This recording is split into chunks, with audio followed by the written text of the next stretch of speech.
Salut à toi jeune spationaute, aujourd'hui on se retrouve pour une nouvelle vidéo pour savoir qu'est-ce que la vie extraterrestre. Vous êtes prêts? C'est parti!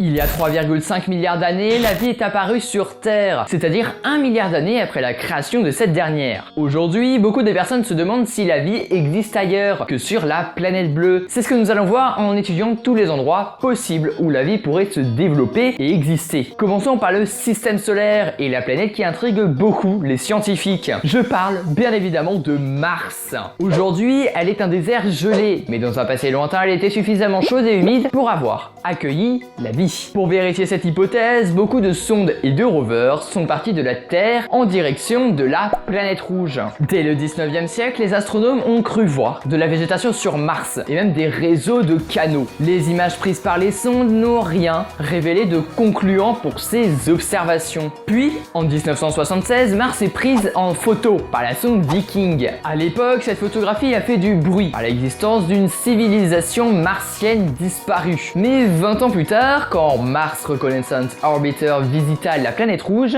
plus rien. Complot ou illusion d'optique? Bien sûr que c'est l'illusion d'optique qui a été envisagée. Bon, ensuite, en 1997, une nouvelle espèce de ver chylopode a été découverte sur et dans des amas de glace de méthane sur Terre. Mais quel est le rapport avec la vie sur Mars? Si cette nouvelle espèce peut se développer dans du méthane, il pourrait se développer sur Mars par la présence de méthane sur cette dernière. Et oui, c'est encore un mystère pour les scientifiques, car le rover Curiosity qui est sur Mars depuis 2012 détecte de nombreux pics de méthane sur cette dernière. Donc avec cette découverte, de nombreux extrémophiles pourraient être responsables de cette présence de méthane sur Mars. Ces micro-organismes pourraient être capables de vivre dans des milieux anoxiques, sans dioxygène, sans oxygène ainsi que sans matière organique. Pour revenir à Curiosity, ce rover a découvert que jadis, Mars ressemblait à la Terre car elle possédait de l'eau liquide à sa surface. Il a trouvé des canyons, des lacs et des rivières asséchées.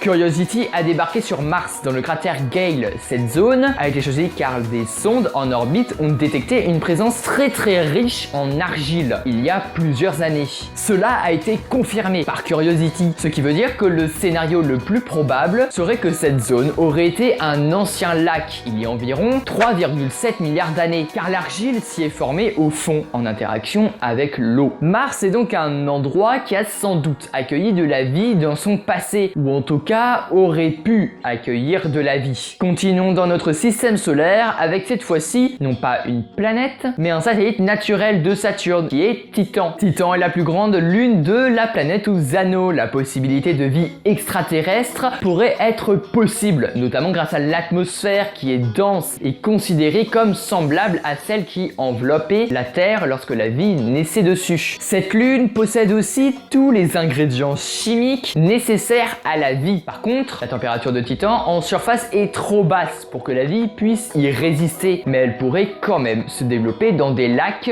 profonds. Parlons maintenant d'Europe qui est une lune de Jupiter. Selon les scientifiques, Europe serait l'endroit le plus probable pour abriter de la vie. Et oui, sa surface glacée et fracturée pourrait cacher un océan où la vie pourrait exister. Cet océan est l'atout d'Europe. On sait en tout cas qu'aucun satellite ou planète de notre système solaire pourrait être habitable pour nous humains. Et voilà, c'est déjà terminé pour cette minute astronomie. Si vous a plu, je conseille vraiment de vous abonner. Vous pouvez aussi mettre un pouce bleu, un commentaire. En tout cas, c'était la ref. On se retrouve à la prochaine. À plus.